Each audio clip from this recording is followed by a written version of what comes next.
Pessoal, agradeço aí o convite para estar vindo aqui no evento, né, do encontro aqui dos gestores, né, das unidades de conservação, para vir aqui falar um pouco sobre o custo da conservação marinha, né, no corredor central da Mata Atlântica. Meu nome é João Batista Teixeira, eu sou oceanógrafo, sou recém-formado em doutorado em Ecologia e Conservação da Biodiversidade, e tive uma oportunidade de ir para a Austrália, aprendi um pouco lá, né, e vim aqui um pouco passar então sobre esse conhecimento do quanto custa criar uma unidade de conservação hoje, né, considerando aí as atividades econômicas existentes, pesca, né, outros recursos. Bom, agradeço aí a Voz da Natureza, a Rede Abrolhos e o PEL de Abrolhos, né, são programas que suportam aí a minha pesquisa. E aí uma breve introdução então sobre os custos, né? Quando a pessoa cria uma unidade de conservação, então ela envolve custos de aquisição. No ambiente terrestre você precisa comprar áreas, né? Efetivamente você precisa comprar, adquirir as áreas para transformar em unidade de conservação. No ambiente marinho, esse custo de aquisição, como são áreas da União, ele não existe. O custo de transação, então, são aqueles envolvidos em processos de negociação mais burocráticos, né? Cartórios, trâmites de documentos. Também no ambiente marinho isso não se aplica muito. A gente tem também o custo de gestão, aqueles recursos necessários para monitoramento, fiscalização, infraestrutura, né, materiais, pessoal também para gerir essa unidade de conservação, essa área protegida e implementar ela de fato. Esse custo aqui a gente já tem, tanto no ambiente terrestre quanto no ambiente marinho, a gente precisa considerar na hora de criar, na hora de propor unidades de conservação. O custo de danos, então, é aquele relacionado a perdas econômicas, né, nas vizinhanças dessas unidades de conservação. Por exemplo, quando os animais, né, interferem nas propriedades vizinhas, né, nas lavouras ou, né, nas outras culturas que são cultivadas ali nas propriedades vizinhas. Então, às vezes existem danos, né, e tem que ser considerados. E os custos de oportunidades, então, esses custos de oportunidades representam as oportunidades, na verdade, perdidas quando são decretadas áreas protegidas. No ambiente terrestre, é bem comum esse custo de oportunidade para a pesca, né? São oportunidades perdidas de pescar. Então, quando a área é transformada numa área no-take, numa área onde não se pode mais pescar, a gente tem que envolver, então, o quanto custa isso para as comunidades, né, as tradicionais, os pescadores que estavam atuando ali. Então eles perdem a oportunidade de pescar naquela região, por isso que chama custo de oportunidades. A gente vai tratar aqui basicamente destes custos de oportunidade, tá? E como que a gente considera eles nos processos de criação ou não de unidade de conservação. Aqui um breve histórico sobre os processos de planejamento, né, do desenvolvimento. O Brasil está aí entrando, né, nessa fase de desenvolvimento, com programas de aceleração do crescimento, né, infraestruturas portuárias e tal. Entretanto, pouco é falado de planejamento para portos, por exemplo. No Espírito Santo a gente escuta os jornais locais divulgarem notícias de que tal lugar vai ser criado um porto, está tudo certo, está tudo acertado com os financiadores, vai ser lá e tal. Mas não se fala muito, esse lugar é o melhor lugar para esse porto, não existe um outro lugar que seja adequado para esse porto e tal. Nós fizemos um apanhado, então, aqui estudando o caso do Espírito Santo, né? Estou mostrando para vocês aqui no slide, portos, né, previstos, né, o que eu chamei de cogitados, e operando, né? Então tem vários desenhos aqui ao longo da costa do Espírito Santo, com portos cogitados, aqueles que apareceram nas matérias de jornais que iam acontecer e tal, e os que já estão operando em preto. Ao todo a gente contabilizou 27 portos, né, cogitados, né, ao todo ficariam em 27 portos dentro do Espírito Santo. Só que esses portos de uma forma planejada muito espalhada na costa, né? Porque as prefeituras tendem a atrair o porto para o município, né, para conseguir mais arrecadações e tal. Então esse planejamento é um modelo que preocupa muito a gente. Por quê? A gente tem, por exemplo, os territórios de exploração de petróleo, né, que eu peguei aqui da Agência Nacional de Petróleo, os arquivos. Então em vermelho são os campos de produção e em roxo aqui os blocos de exploração. Bom, aí são concessões, né, que são feitas, mas desde que a concessão é realizada, as pesquisas sísmicas já começam a impactar a região, né, a prospecção ali de petróleo já começa a causar impacto. Então a gente tem esses territórios bem delimitados também ao longo da costa brasileira. E aqui no DNPM, Departamento Nacional de Produção Mineral, é possível a gente fazer o download lá dos processos de lavra de mineração. Esses processos são interessantes porque qualquer cidadão, pessoa jurídica ou pessoa física, pode entrar lá no DNPM e abrir um processo de requerimento de pesquisa de lavra, que vai depois passar para autorização de pesquisa, requerimento de lavra, concessão de lavra, requerimento de licenciamento até a disponibilidade para mineração. Então a gente fazendo o download, a gente vê que o Estado fica muito coberto desses processos e o planejamento para isso, a gente também não encontra elementos de planejamento, né? Onde pode-se, onde tem condições de fato de se minerar ou não. Simplesmente a pessoa escolhe uma área e entra com um processo lá. Uma vez ela escolhida essa área, nenhuma outra pessoa pode requerer a mesma região. E isso acabou se tornando um negócio, porque as pessoas mantêm as áreas, conseguem manter, e depois elas começam a negociar, elas conseguem vender, né, esse processo já aberto ou transferir para outra pessoa. Então, esse tipo de modelo de desenvolvimento também é um modelo complicado que não requer um planejamento, né, prévio para ser feito. Bom, e aí essa ausência do planejamento prévio, então, acaba, né, resultando em empreendimentos, mega empreendimentos, que nem sempre estão em locais realmente corretos, locais adequados. Aqui a gente pegou os empreendimentos mais recentes que foram abertos processos de licenciamento lá no Espírito Santo. Então a gente tem aqui o processo da Jurong, da Imetame e da Manabi. Essas áreas que eu estou mostrando aqui são as áreas de influência, né, desses empreendimentos. Esse da Manabi aqui, por ser um gasoduto, né, neste processo era um gasoduto descendo de Minas Gerais. E na costa de Linhares, então, eles separariam o minério da água, do mineroduto, e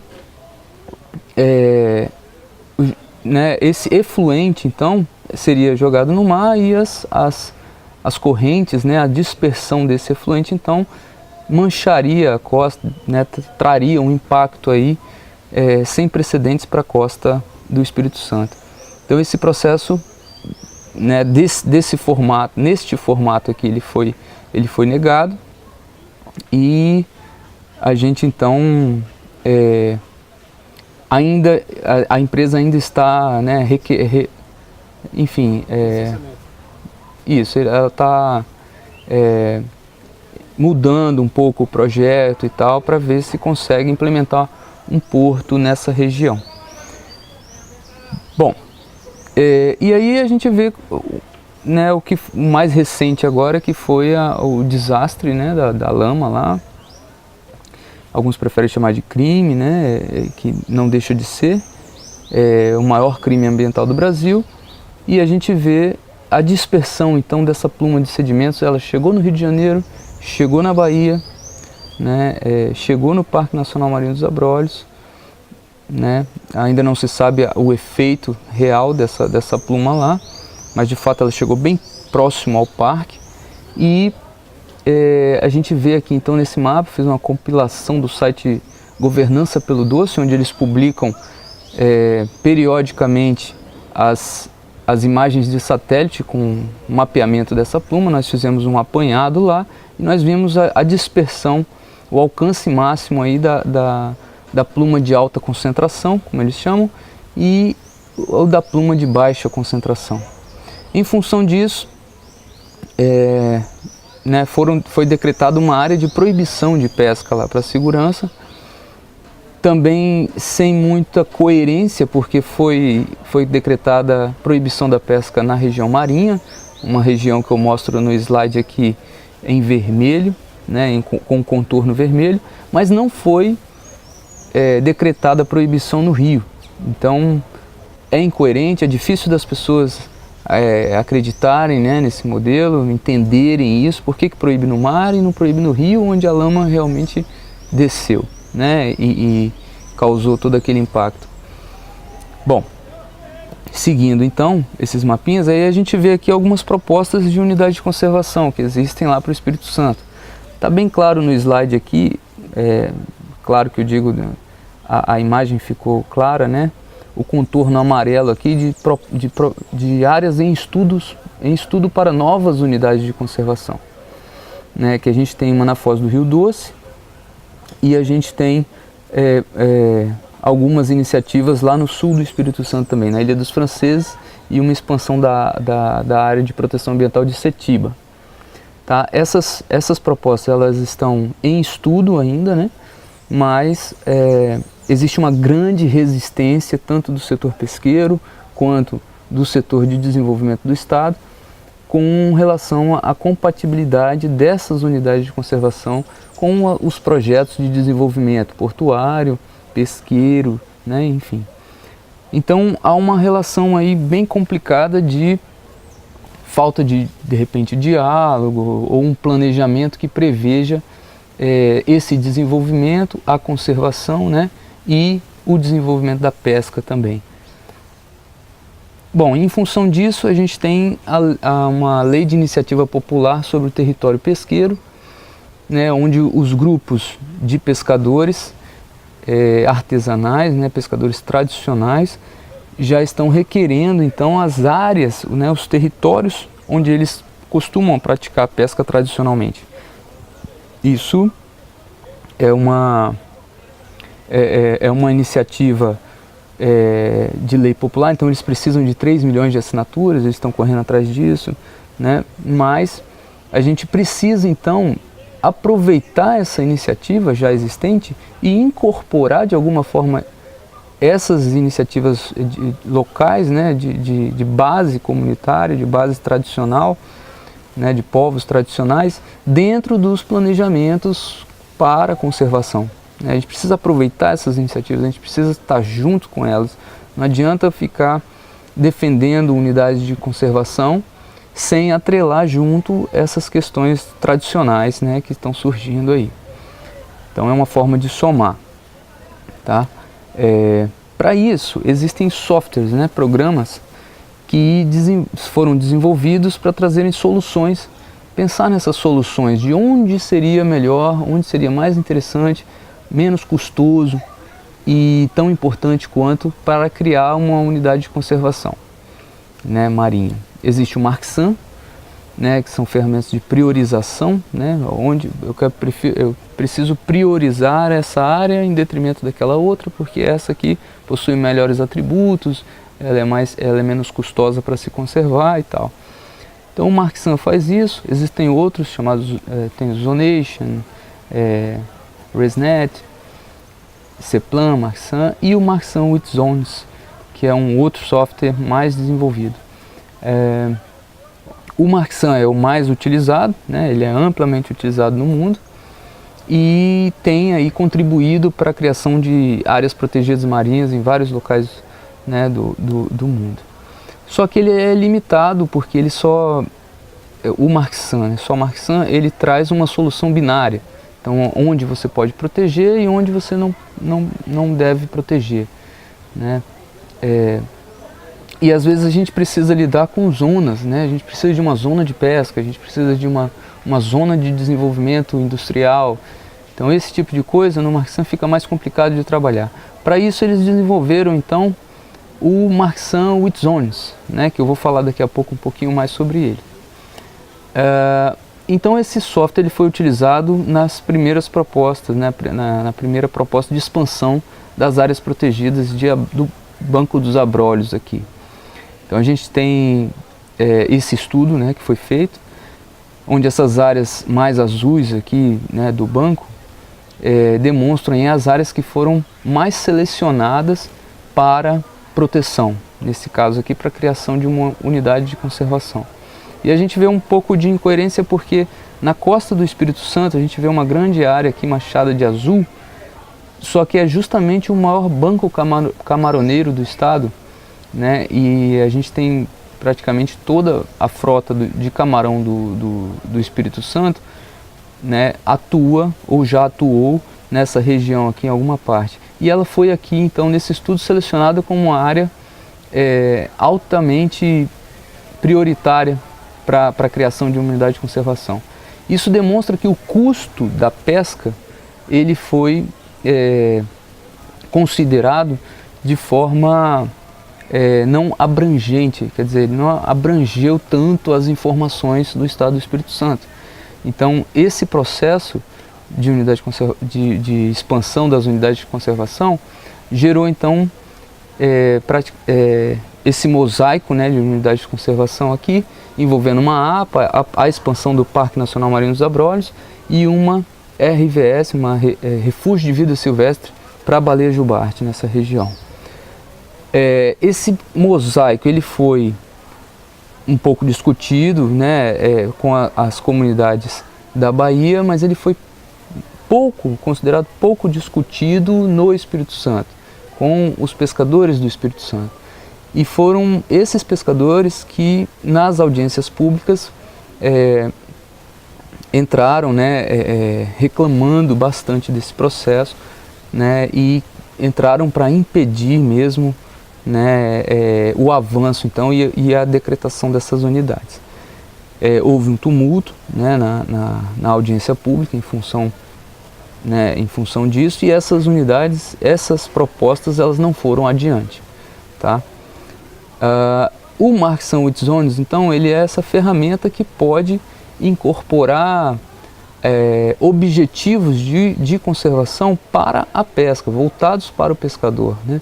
É uma ferramenta que consegue incluir essas iniciativas, por exemplo, do território pesqueiro, né, tradicional, que é uma iniciativa de lei popular, como eu falei anteriormente, nas ações de conservação, né, no planejamento para conservação. Então, o Marxan with Zones é essa ferramenta então, que pode alocar eficientemente, né, unidades de planejamento em zonas, quer dizer, uma zona para pesca, uma zona para proteção integral, onde não se pode pescar e tal, uma zona para o desenvolvimento industrial. Então a gente consegue, através desse software, trabalhar essas zonas de uma forma mais quantitativa, né? A gente pode avaliar se os nossos objetivos de conservação estão sendo atendidos ou não, tá? Bom, aí a gente fez um exercício então para o Banco dos Abrolhos, né? Aproveitando todas essas iniciativas que já ocorreram. Então, a partir de dados de batimetria dos hábitats, né, a gente conseguiu criar áreas de ocorrência, né, ou áreas potenciais para a ocorrência de recursos pesqueiros. Como eu mostro aqui no slide, o exemplo do camarão, né, que ele ocorre aqui mais próximo à costa, né, essa área preta desse mapa aqui, da letra C. E a gente vê como que as iniciativas então de monitoramento da pesca, esse tipo de coisa, nos trazem informações difusas, né? Informações com certos problemas de compatibilidade. Por exemplo, a gente vê aqui na letra D dessa figura a produção do Espírito Santo espacializada, né? Nesses quadrados com bolas vermelhas, a gente vê onde o Espírito Santo atua mais, produz mais pescado. Tá? Isso foi feito um monitoramento então na região do Espírito Santo. Na região da Bahia também foram feitos monitoramentos, mas de uma forma, de uma metodologia diferenciada. Então a gente não consegue usar da mesma forma a informação do Espírito Santo e a informação da Bahia. Nos processos de planejamento, então, para conservação, essas incompatibilidades das informações são um problema, né? No doutorado, a gente trabalhou, então, como que a gente poderia resolver isso, né? Utilizando, então, os hábitats e as profundidades, com esses ambientes propícios para a ocorrência dos recursos pesqueiros, nós conseguimos, então, definir alvos de conservação, como as baleias jubartes, por exemplo, áreas de agregações reprodutivas, né, como já tem mapeados. Os próprios hábitats são alvos de conservação, quer dizer, a gente pode determinar se a gente quer proteger tantos por cento dos ambientes de Recife rasos, tantos por cento dos ambientes de recifes mesofóticos, por exemplo. Tá aí o artigo, né, que produziu esses mega-hábitats. Quando não se tem mega-hábitats produzidos assim, a gente consegue já incorporar o conhecimento tradicional de pescadores na produção de hábitats marinhos. Também tem um outro artigo falando sobre isso.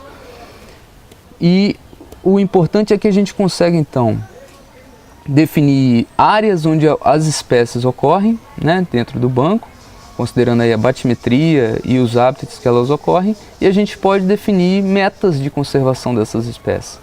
Por exemplo, a guaiúba, a gente pode definir se a gente quer dessa área preta onde ela ocorre, a gente quer definir tantos por cento, deixar protegido. O programa vai então fazer uma análise entre o atingimento dessas metas que a gente define e as áreas que são menos custosas, envolvendo aqueles custos de pesca, as áreas que são menos pescadas, né, menos usadas e tal. Tá aí a região, por exemplo, do camarão, que foi considerada, a região de ocorrência do peruá, pegando aí os recifes mesofóticos, mais o banco de rodolitos, né, do banco, as áreas de ocorrência do badejo. Tudo isso a gente mapeou, né, através de um programa, e a gente considera então alvos específicos, né, dessas regiões. Então a gente fez essa nova abordagem, né, foi um primeiro trabalho, aí, um primeiro artigo, uma nova abordagem baseada nos hábitats para estimar os impactos dos pescadores, né, aos pescadores durante o planejamento espacial marinho. Isso funciona como? A gente tem, por exemplo, esse é um esquema, né, que eu montei aqui para ficar mais didático. Nós temos então uma região aqui, né, o Banco dos Abrolhos, por exemplo. E a gente tem três setores da pesca, né, três regiões que pescam de forma diferente nessa região. O Espírito Santo, o sul da Bahia e as reservas extrativistas. Vamos supor que aqui ocorram 4 recursos, né? Eu coloquei aqui o badejo, o camarão, o peruá e a guaiúba. Só que a gente percebe, através das informações que a gente conseguiu, que o sul da Bahia, o Espírito Santo e as reservas extrativistas, eles usam de forma diferente. Esses recursos têm importâncias diferentes para esses 3 atores, né? Esses 3 setores da pesca. Então eu só botei aqui um esquema, né? Ilustrativo. Aqui a gente percebe que o sul da Bahia, então, ele pesca mais, né, o badejo, né, e o camarão também, né? Quer dizer, esses 2 recursos seriam os recursos de mais importância para o sul da Bahia do que para o Espírito Santo, né? Isso é só ilustrativo, né? Mas a gente percebe aqui que pode ser diferente com outros recursos. Por exemplo, o peruá, ele foi mais importante nesse caso aqui para o Espírito Santo do que para o sul da Bahia e para as reservas extrativistas. A guaiúba, ela já foi mais importante para os pescadores das reservas extrativistas. Então, considerando essa diferença de exploração de recursos, essa diferença de importância dos recursos para diferentes grupos de pescadores, a gente, né, avaliando então a produção do Espírito Santo, do sul da Bahia, das reservas extrativistas, nós vemos como são diferentes, né, essas importâncias, né, quais recursos que são mais pescados em cada local desse. Bom, considerando isso, nós fizemos um algoritmo, né, chamado Fish Cake, né, a gente deu o nome, para estimar então camadas de custo de oportunidades. Tá? A gente entra então com a lista de espécies de ocorrência da região, né, associada à distribuição da faixa batimétrica, né, ela ocorre de tal profundidade a tal profundidade, mais a informação sobre os ambientes que ela ocorre, os hábitats, né, onde elas ocorrem, e as categorias de importância. Por exemplo, a gente percebe que os recursos variam em termos de importância, tem recursos que custam mais, tem recursos que custam menos. Então a gente pode usar tanto a produção, as capturas, né, desses recursos, que são aí obtidas através de monitoramentos de desembarque, quanto o preço praticado para cada recurso desse, ou quanto até o conhecimento ecológico tradicional. Tá? A gente pode juntar essas informações então e criar um fator de importância para cada recurso, né?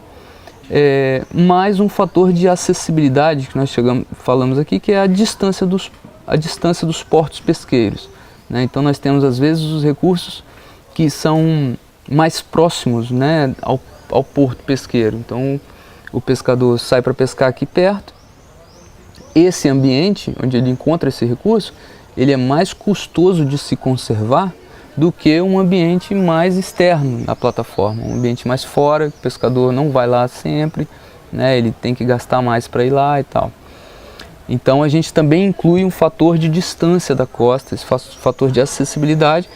O algoritmo ele então reúne todas essas informações numericamente e cria um custo de oportunidade para a pesca. Tá? Nós utilizamos isso, né, e a gente definindo aqui os nossos alvos de conservação, tá? A gente definiu os alvos também para pesca, ou seja, as áreas de ocorrência dos recursos pesqueiros, né? E a gente definiu os custos através desse modelo do Fish Cake.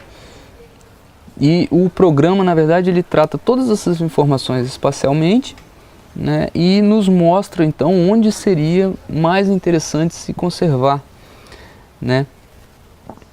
E ele consegue distribuir as zonas, né, as zonas que nós criamos. Nós dividimos a região do Banco dos Abrolhos em 1 km por 1 km, né, quadrado, são unidades de planejamento. Isso deu 50.762 unidades de planejamento, o que equivale a 50.762 quilômetros quadrados de área. Tá?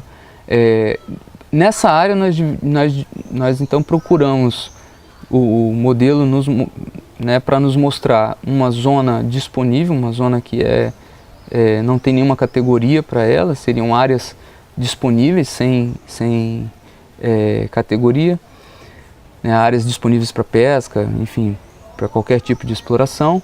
Uma zona exclusiva para pesca, então uma zona que seria potencialmente aqui um território pesqueiro tradicional, né, ou vários territórios pesqueiros tradicionais, e a zona protegida, aí uma categoria realmente de proteção integral.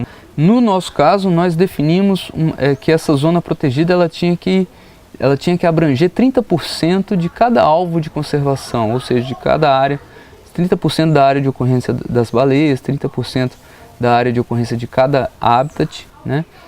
Essa zona teria que abranger isso, tá? E uma zona de óleo e mineração também, nós colocamos aqui.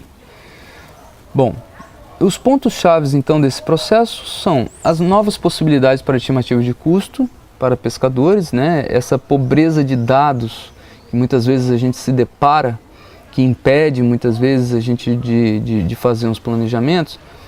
esse tipo de abordagem que nós criamos permite a gente trabalhar mesmo com ausência de dados. A gente precisa de um mapa de hábitats interessantes. A partir do mapa de hábitats, nós conseguimos então fazer fazer todo o trabalho de planejamento. A gente precisa representar múltiplas pescarias muitas vezes, né? E muitas vezes nos dados a gente tem só para determinados tipos de pesca. Às vezes só para pesca que foi monitorada, a outra pesca que é mais artesanal não foi monitorada. E esse tipo de abordagem também, como ela lida com o recurso lá no ambiente, né, como se fosse um recurso comum, né, é um recurso comum, a gente consegue abordar todas as pescarias que pescam aqueles recursos. Tá? Ela tem uma baixa variação espaço-temporal também. Muitas vezes, utilizando dados de pesca, a gente monitora um ano e a gente sabe que a pesca foi daquele jeito naquele ano. E no ano seguinte a pesca tem um comportamento completamente diferente. Então, dessa forma, como a gente utiliza o espaço onde os recursos ocorrem, a gente tem pouca variação temporal, né? E ela é de relativa melhor compreensão, né? Eu coloquei fácil compreensão, mas não é tão simples de compreender, só que muitas vezes, comparando com modelagens numéricas bastante complexas, essa aqui tem uma lógica que talvez seja mais fácil de passar para os pescadores, para numa mesa de discussão com eles e tal. Tá? E aí a gente consegue analisar trade-offs, né, que são pontos, né? Trade-off seria um sistema de ganha-ganha, né? A gente tenta alcançar um bom trade-off quando a gente tem um ponto que a gente encontra onde a gente consegue atingir os nossos objetivos de proteção da biodiversidade e isso não fica tão ruim para os pescadores ou os demais usuários, né? Não fica tão custoso. Bom, e aí a gente consegue então fazer um trade-off desse para cada recurso pesqueiro, para cada área, né, de recurso pesqueiro. E a gente consegue chegar para o pescador numa mesa de discussão, né, para os pescadores e dizer, olha, o nosso objetivo de alcançar a proteção de 30% de cada alvo de biodiversidade, como nós colocamos, ele é alcançado e o comportamento das áreas disponíveis para explorar os recursos pesqueiros, a gente consegue saber exatamente quanto ainda sobra, ainda fica disponível, né, desses recursos pesqueiros para exploração. E a gente consegue trabalhar cada um. Aqui no caso eu coloquei arraia, bagre, peruá, são recursos importantes, né, para essas regiões, Espírito Santo, Bahia e reservas extrativistas, né? O pargo, o cação, a pescada, o budião, o ciobo, o ariocó, a corvina, o badejo, a cavala, o camarão, e coloquei áreas de óleo e gás e mineração aqui também. Tá? A gente consegue saber então aqui, por exemplo, que eu atinjo os meus targets de biodiversidade, os meus alvos, as minhas metas de biodiversidade, alcançando aqui, por exemplo, 60%, 67% da área de ocorrência de arraia continua disponível então para pesca, né? Do bagre também 67%, do peruá 74%, o peruá ocorre mais fora, né, numa região maior, então a gente continua com 74% do peruá disponível para pesca, enquanto a gente atinge os 30% de proteção da biodiversidade que a gente queria, 30% dos hábitats, né, das nossas metas. Então a gente consegue trabalhar essas informações de forma mais clara, né, esse que é o ponto, a gente consegue mostrar exatamente o que o pescador está perdendo muitas vezes, o que ele está ganhando, né, o que a biodiversidade realmente está ganhando, quantos por cento das áreas, né, a gente consegue trabalhar. Tá? Aí só um resultado de como sai, né, o modelo, ele demonstra para a gente não necessariamente exatamente as áreas que devem ser transformadas em unidades de conservação, mas ele pinta para a gente áreas, ele demonstra visualmente e numericamente áreas que são mais propícias, né? Áreas que possui uma sequência de uma frequência de seleção muito grande para a conservação, para a definição dessas zonas e tal. Então esses modelos funcionam dessa forma. Bom, muito obrigado. Eu deixo aqui meu contato, né? Meu e-mail e meu contato. Qualquer necessidade de disponibilizar, para disponibilizar aí informações, dados, contato, pode entrar em contato comigo, solicitar, que a gente conversa. Obrigado mais uma vez a todos. É isso.